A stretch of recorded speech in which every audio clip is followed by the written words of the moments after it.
In a reality he refused to comprehend and often fostered denial. The Demon King had no choice but to ignore the truth that stood before him. Left, stunned by the inability of his black flames, which he had boasted so much about, to even scratch the heroes, wondering bitterly how the hero's blade had managed to pierce his tough scales and lodge itself deep within his heart. He couldn't understand what was happening, as he saw himself as superior to everyone. He, who entered the Demon King Academy at the top and graduated as the star student, had dedicated himself to studying the Demon King's standard, that fundamental theory, established by the first emperor, with a depth and sincerity that surpassed anyone.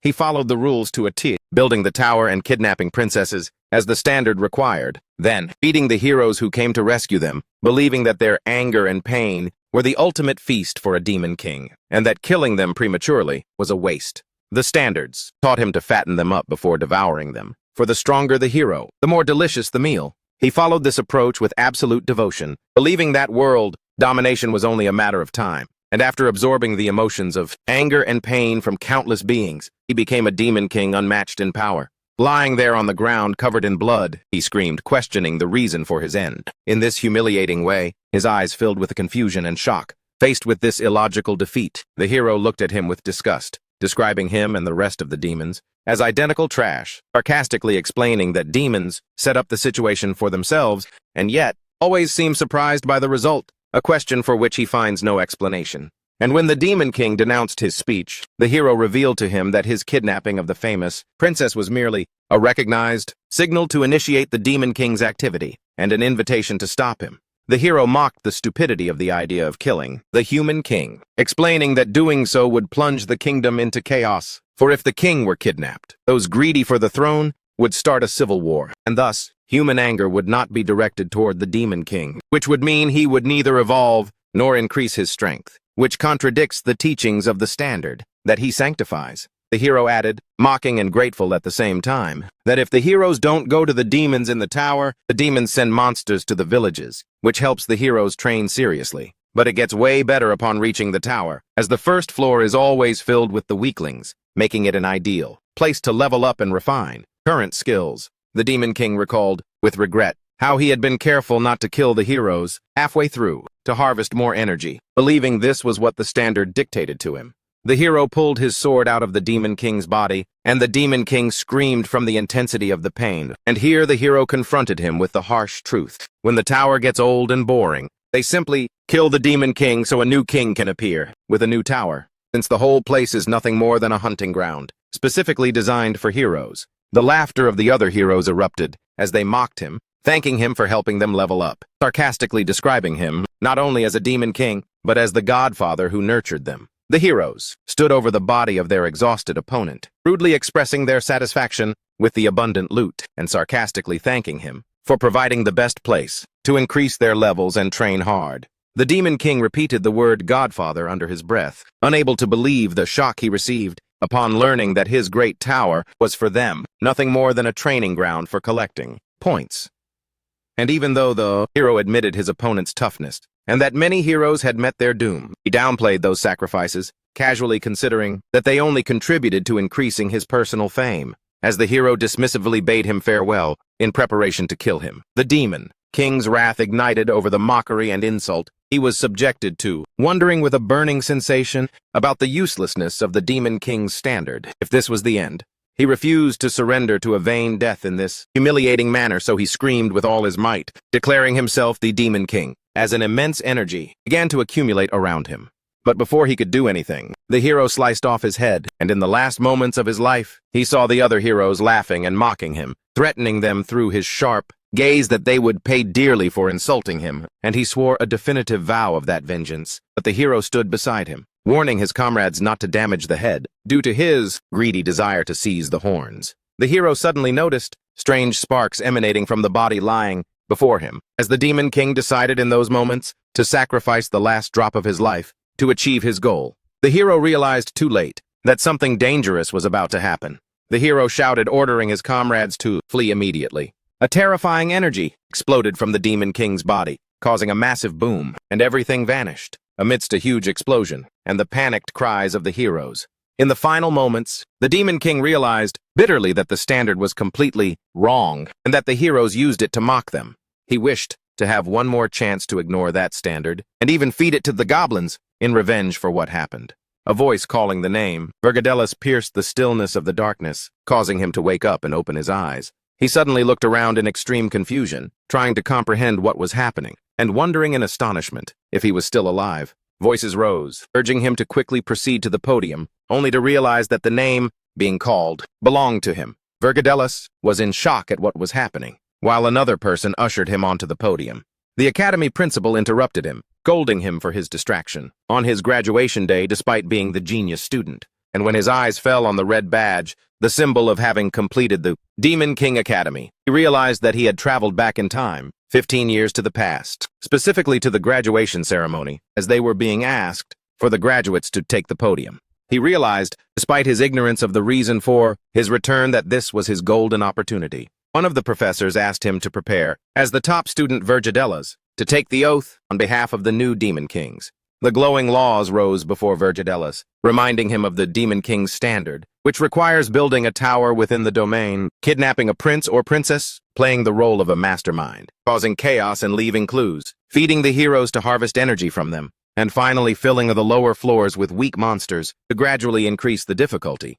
He looked at them with disgust. For those standards, that he had previously memorized by heart until they sickened him, and to which he dedicated his entire life to adhering to their principles with extreme precision, were in his eyes now nothing more than the trash that led to his doom and made him a mere puppet, manipulated by heroes. While in the midst of the graduation ceremony, he wondered what the point was of swearing above all to follow these rules for the rest of his life, knowing their catastrophic outcome. He felt an overwhelming rage at the mere idea of being asked to follow those laws again.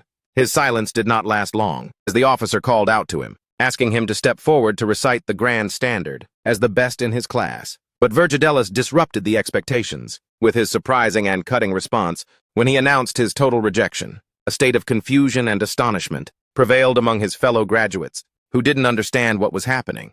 He did not stop at refusing, but rather shouted, declaring that he could not swear such a ridiculous oath, describing following the standard as the most stupid and degenerate act one could do, and confirmed loudly before everyone that those laws are nothing but garbage, which ramped up the intensity of the situation. Shock and horror dominated the faces of the demons and students present at this unprecedented audacity. That was the defining moment, when the greatest academic achievement turned into what they described as the nutjob of the century. The Archduke Arcane Blarum slammed his hand in fury, threatening him with immediate execution on the spot for his audacity to insult the sacred demon king standards.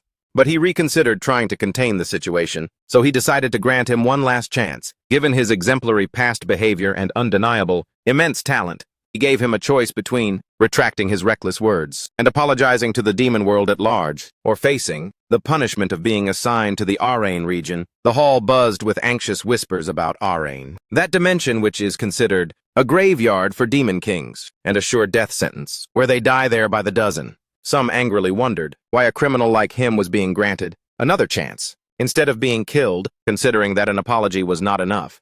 The Archduke warned him in a harsh tone that Arrain is the worst region, where countless demon kings lost their lives, but the protagonist interrupted him coldly and defiantly, asking to be sent there immediately. He announced his determination to go to prove that the demon king standards that they sanctify are just nonsense, which left the Archduke in complete astonishment. The Archduke lost his patience and shouted, scolding Vergadelis and describing him as a lost cause, and issued an immediate order to transfer him to Arrain as his deployment zone.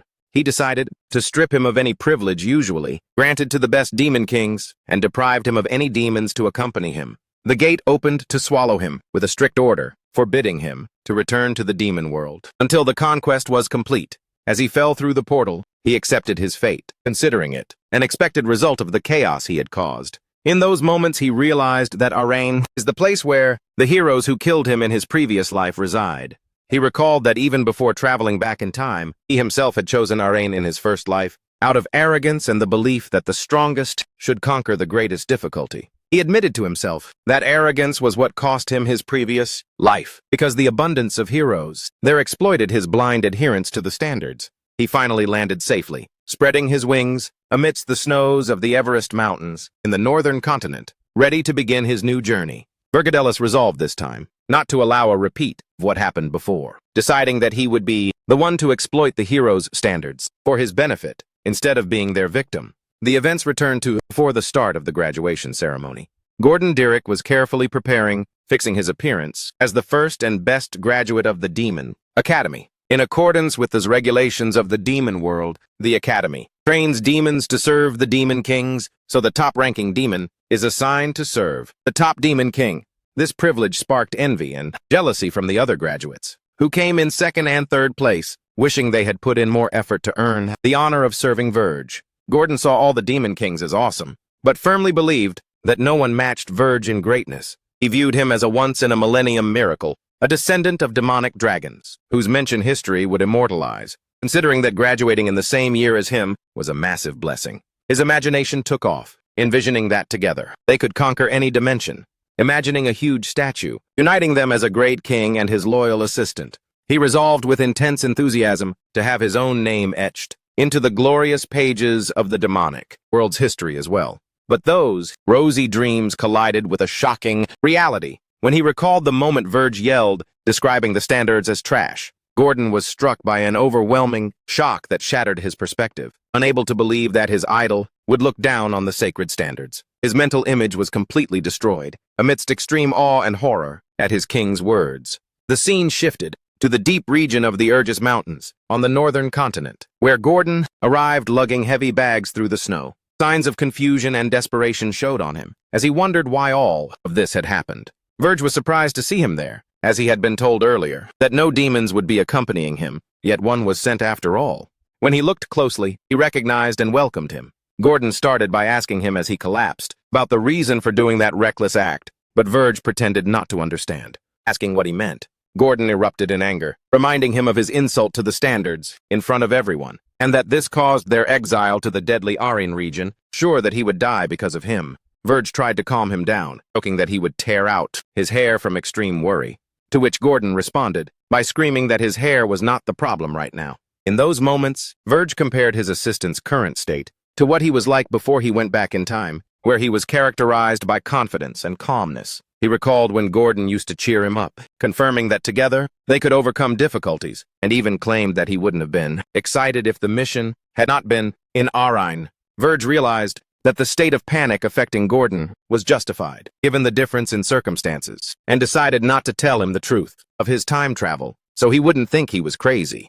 After catching his breath with difficulty, Gordon apologized for his earlier meltdown and decided to commit to his duty, given the reality. He soon returned to clinging to the standards, recalling that the first rule requires building a tower, but he emphasized that it shouldn't be hidden or in a very harsh environment, so heroes could find it. He pointed out with concern that their current location is surrounded by towering mountains and mighty monsters, making it dangerous and impossible for humans to reach, suggesting moving elsewhere. Verge firmly rejected the proposal, announcing his decision to build the tower in that specific location. He pulled out the tower's seed and planted it in the frozen ground, explaining that it needed a king's blood, a demon to grow. Gordon was again struck with panic, accusing him of violating the standards and throwing the Demon King's pride to the wind, to which Berg responded coolly that he never swore to follow those laws. Deep down, Berg understood his aide's displeasure, realizing the difficulty for a demon to deny a doctrine deeply etched in their bones. Berg justified himself. The difficulty of rejecting the standards,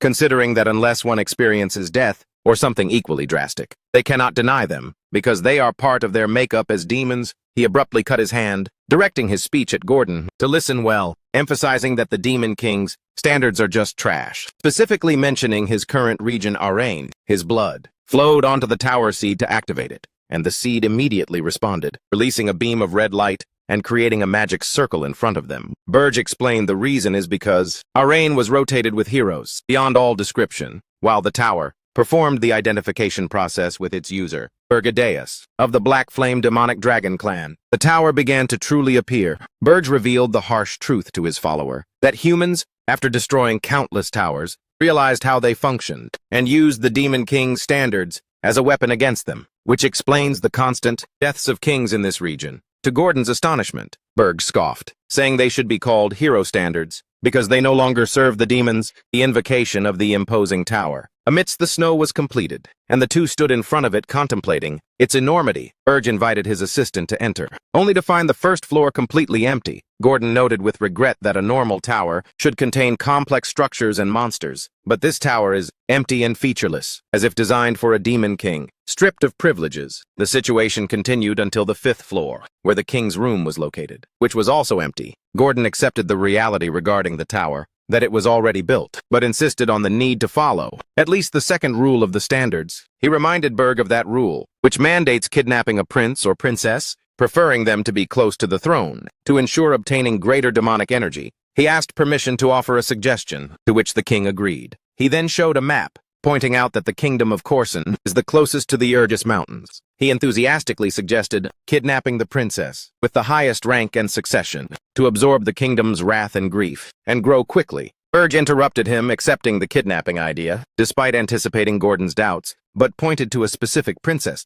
he had set his eyes on. Gordon got excited and offered to assist with the mission, but Berge ordered him to stay and guard the tower, under the pretext that the king's residence should not remain empty. Gordon sighed in relief, believing his master had come back to his senses and that his earlier actions were just stress, resulting from the graduation, giving hope to salvage the situation. And when the assistant asked for the target's identity, Berg surprised him by choosing the kingdom of Hilderin, the nation located at the far south and the farthest point possible from the tower. Berg flew toward the window of a distant castle, identifying his target as the 13th princess, the one with the least presence and weakest influence of them all, and broke into her room, announcing his arrival to take her away, which made Gordon shout across the way that this choice is exactly the opposite of the standards. Meanwhile, the princess looked at him in astonishment, wondering about his identity. Berg stormed into the princess's room, coolly announcing that he was the Demon King and that he came to kidnap her. But she met him with a slight laugh. That seemed strange in such a situation. Instead of fear, she asked him with audacity and defiance if he was confident in his ability to handle her, which startled him. Berg found her question weird, wondering to himself if she thought demon kings were a joke, and responded with absolute assurance that of course he could as a demon king. At that moment, the princess astonished him with her immediate surrender, saying she would let him take her away, which hit him with shock and amazement. Berg doubted her suspicious composure and asked her about the plan she was scheming, to which she responded that she had always expected this to happen. Someday being a princess, he warned her not to try and trick him, confirming that he would not be lenient and that he wouldn't allow her to trap him, because he too was in a desperate situation. The princess denied the existence of any conspiracy, logically asking, how could she set a trap if she didn't know of his arrival? That day, Berg acknowledged the validity of her logic to himself, but couldn't shake off a strange feeling of uneasiness. The princess cut off his train of thought, inviting him to leave and extending her hand to him. He carried her and flew back to his tower in the Urgus Mountains. Upon their arrival, Gordon met him with impatience and tension. Berg ordered that the princess be placed in a corner of the 4th floor instead of the dungeon, justifying this with her lack of resistance and his desire to grant her some leniency. Gordon agreed, then asked to talk about an important matter. The scene shifted to the 4th floor, where the princess was left alone. She sat on the cold, hard floor, whispering to herself that she had truly been kidnapped. She began to contemplate the empty room, noting the absence of pillows, blankets, and servants, and the lack of beautiful gardens, and all the aspects of luxury she was used to in the kingdom. Despite all this deprivation, she muttered with a mysterious smile that the situation wasn't so bad. Meanwhile, Gordon showed his master an invitation that arrived from the monster's tower. He explained that it was a welcoming party for the new Demon King, but Berg scoffed at the idea, considering it a pathetic attempt to harass him and show power over him.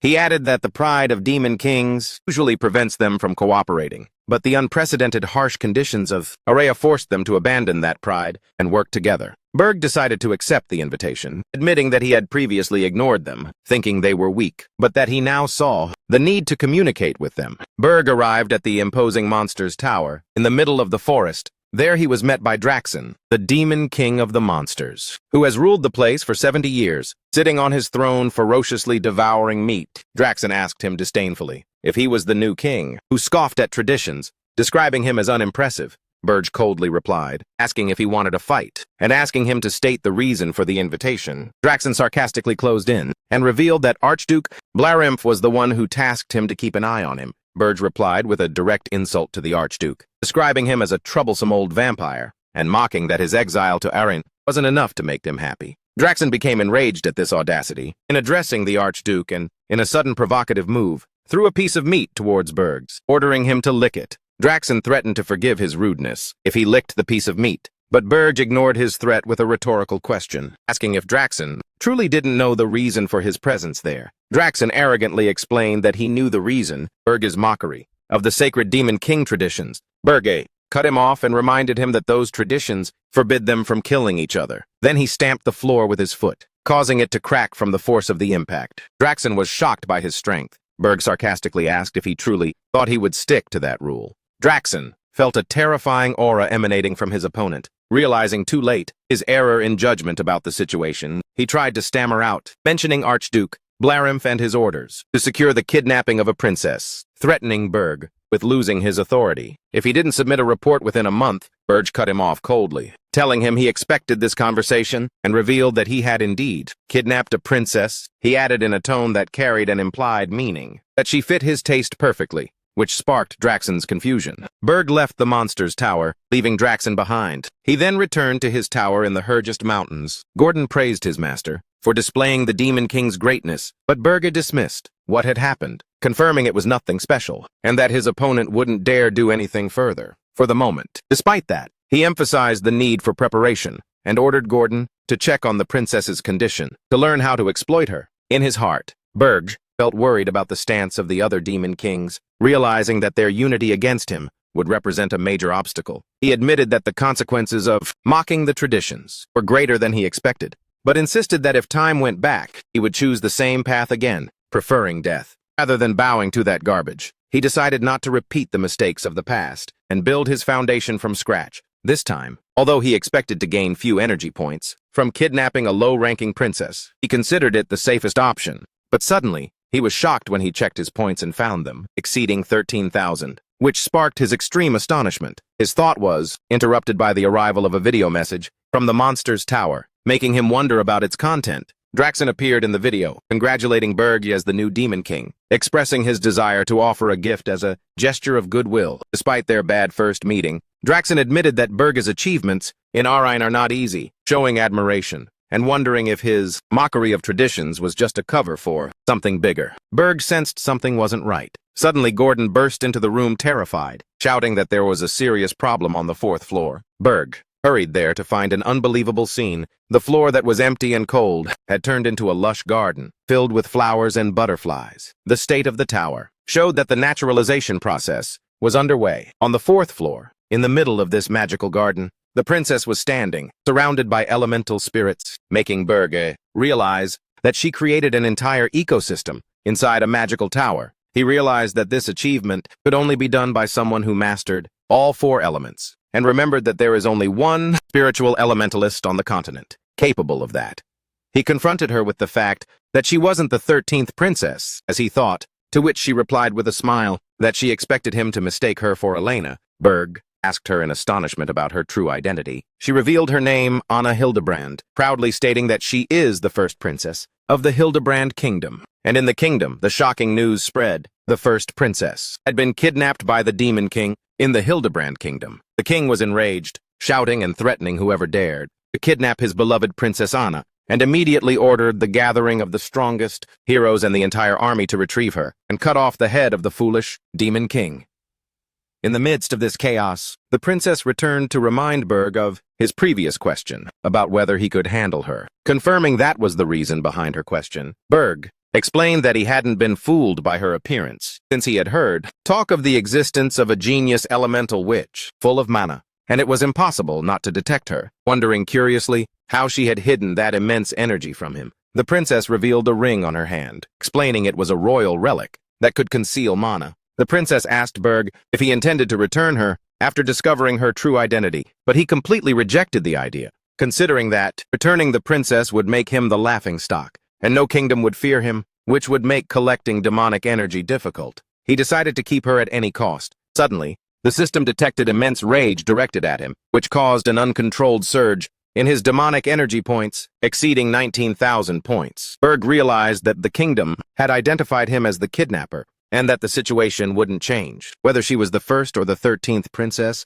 Berg confirmed to the princess that she was still his hostage. In the kingdom, the king issued decisive orders to kill the Demon King and retrieve the princess. But the advisors faced a dilemma, as they still didn't know the identity of the Demon King responsible, so they sent out reconnaissance patrols and asked the king to wait. The king blew up in rage in their faces, scolding them for doing nothing, while his daughter was kidnapped, and ordered them to hurry up and find the culprit.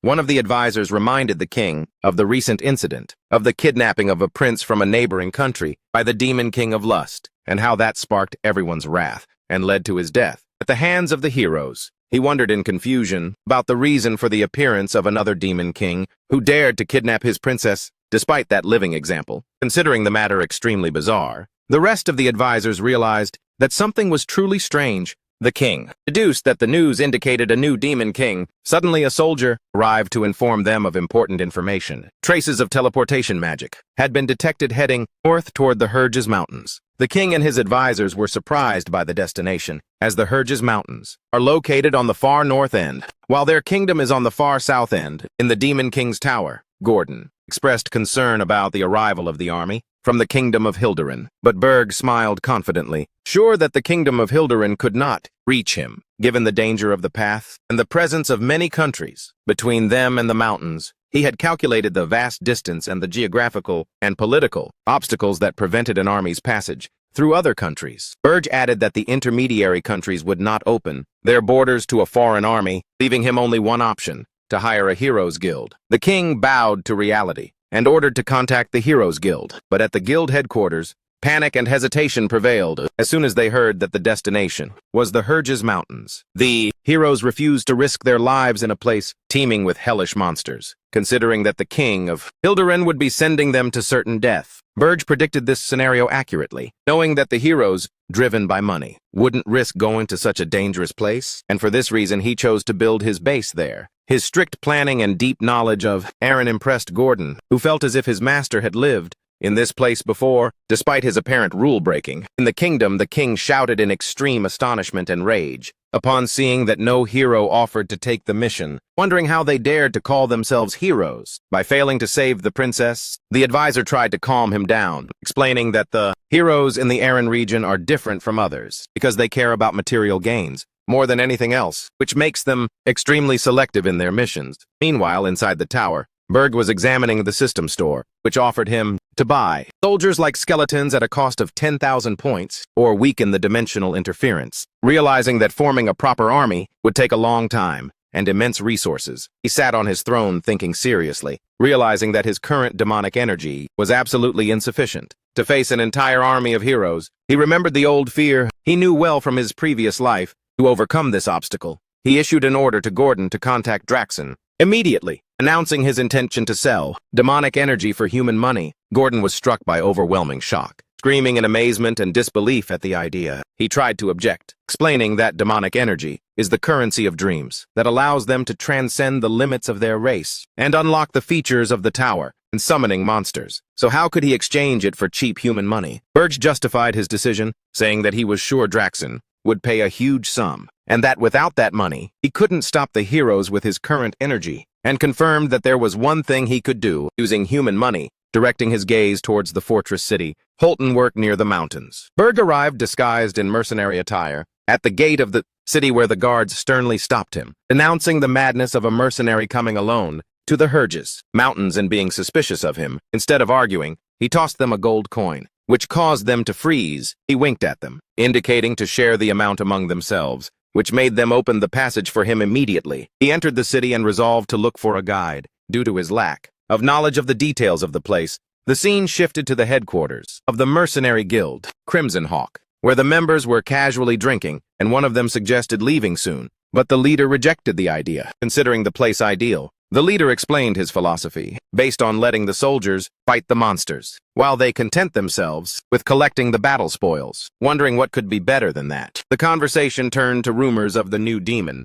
king in the mountains, where one of them scoffed, describing it as fake news, because demon kings generally build their towers in easily accessible locations for heroes. They continued, mocking the news of the kidnapping of the princess of Hildebrand, dismissing the idea that a demon king would cross the entire continent to kidnap a princess. One of them pointed out that the Heroes Guild refused the mission as soon as they heard the location. They concluded in the end that the whole thing was just a show and a trick to extort more cash. The leader agreed with their opinion, acknowledging the madness of these people when it comes to money. Suddenly, Berg appeared behind the leader, realizing the reason for his behavior then. The mercenaries jumped up, terrified by his sudden appearance among them. Wondering who he was, Berg smirked sarcastically, noting that they seemed very well informed about things, which made them ideal guides for him, and ordered that only one stay, while the rest scrammed. The mercenaries attacked him, seeing him as a trespasser and swearing that he wouldn't leave alive. A fierce brawl erupted.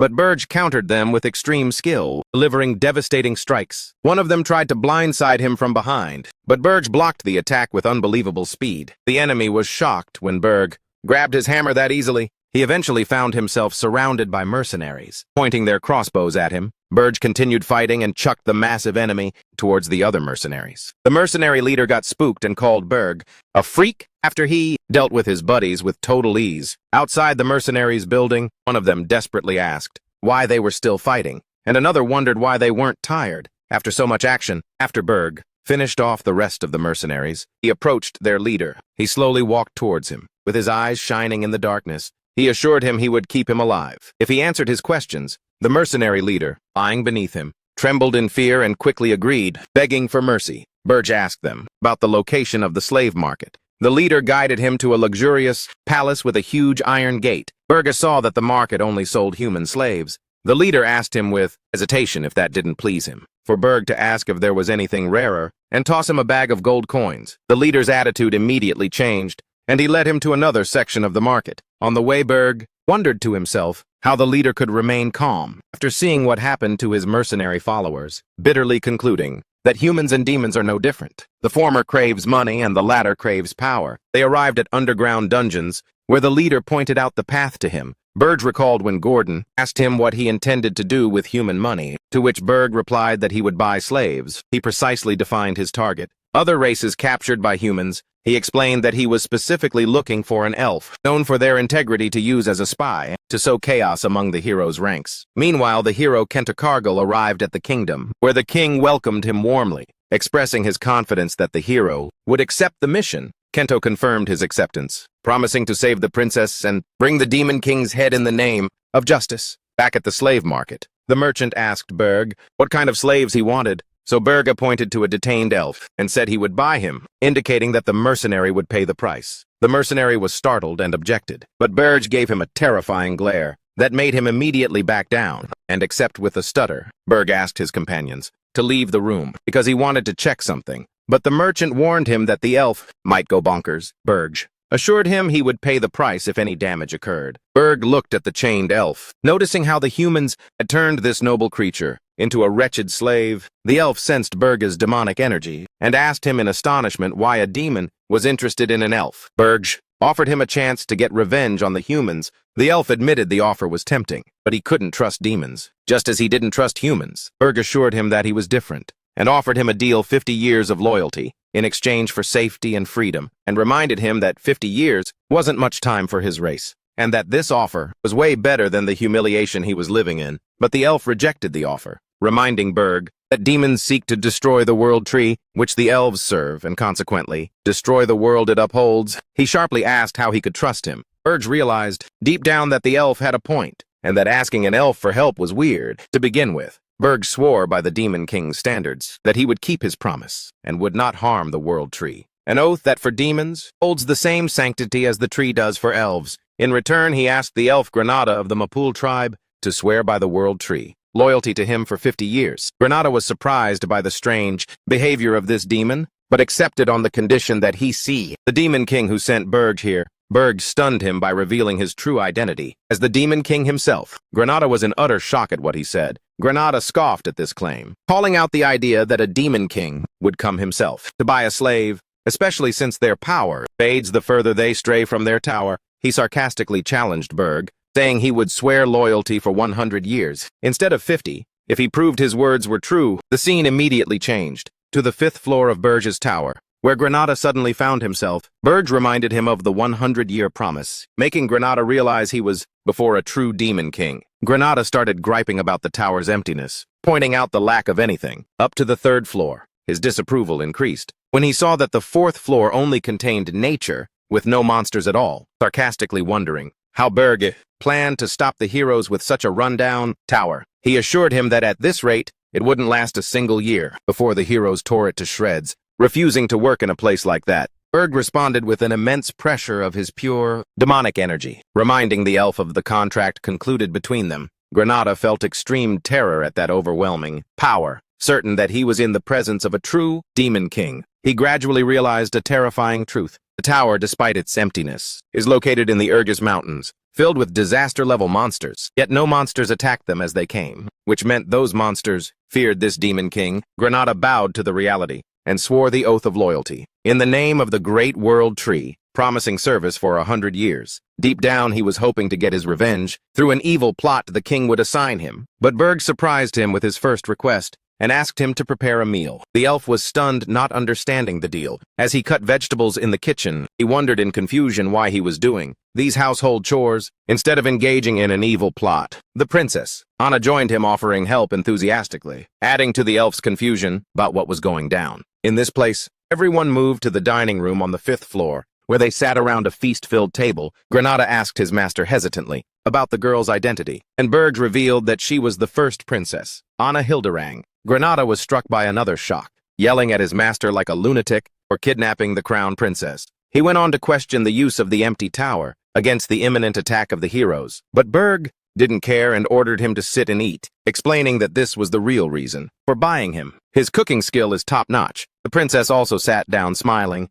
while the elf choked in utter confusion at this surreal situation. In the end, the elf wondered if Berg intended for him to fight the heroes on the 4th floor, but Berg denied it, confirming that if the heroes reached there, the game would already be over, because they would have crossed the Urgus Mountains. Berg revealed to Granada his intention to make him a spy, sowing discord in the human world on his behalf, but he pointed out the need to do something else. Before that, he explained his need to test the elf's skills, which made Granada wonder in awe how to defeat a demon king inside his tower. Berg offered conditions for the confrontation: to fight with one hand and without using demonic energy, in exchange for reducing the contract duration by 50 years. If the elf won, Granada accepted the challenge enthusiastically, promising to give it his all in this duel. The clash began with quick, sudden moves. Berg praised his opponent's movements, which were unaffected by long years of slavery, wondering if he had absorbed mana from the 4th floor or improved his physical abilities, describing his style as suitable for the elf race. Granada responded with a powerful magic attack, confirming that his abilities surpassed a normal elf, and warning Berg against the mistake of choosing the opponent and the location.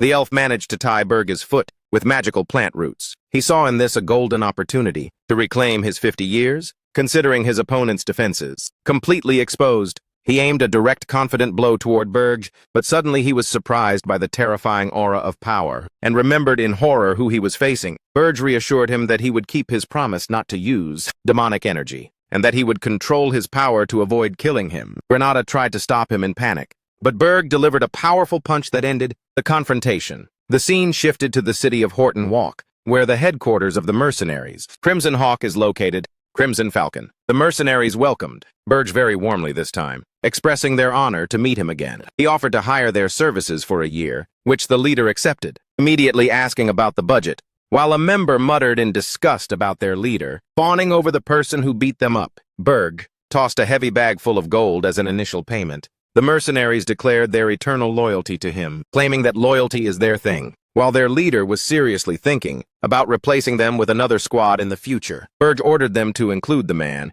accompanying him into their team, explaining that he would convey his orders from now on, which caused hesitation among the mercenaries at first. Granada stepped forward and introduced himself. Signs of misery and weeping appeared on the mercenaries' faces as they hugged Granada. After noticing his busted face, the result of Berg's beatdown, which made them feel a kinship with him after having suffered the same fate. Berg thought to himself that these mercenaries, despite their average appearance, are professionals who work in the Urgus region and can't be easily replaced, and that the only hero who agreed to the request of the Hilderan Kingdom is the hero Kento Cargill, who defeated the Demon King of Lust. Berg addressed the mercenaries as their new leader. Berg revealed the first mission, which is to investigate the matter of the hero Kento, employed by the Hilderin Kingdom. The mercenaries responded with enthusiasm and seriousness. Declaring their obedience to orders, Berg returned to his tower, thinking about the next step. After leaving the matter of the heroes to Granada, he decided the time had come to increase his personal power. Since he sold all the demonic energy points, usually used to upgrade the tower or the king, his only remaining option to increase power was through other means. His choice fell on the soul flower,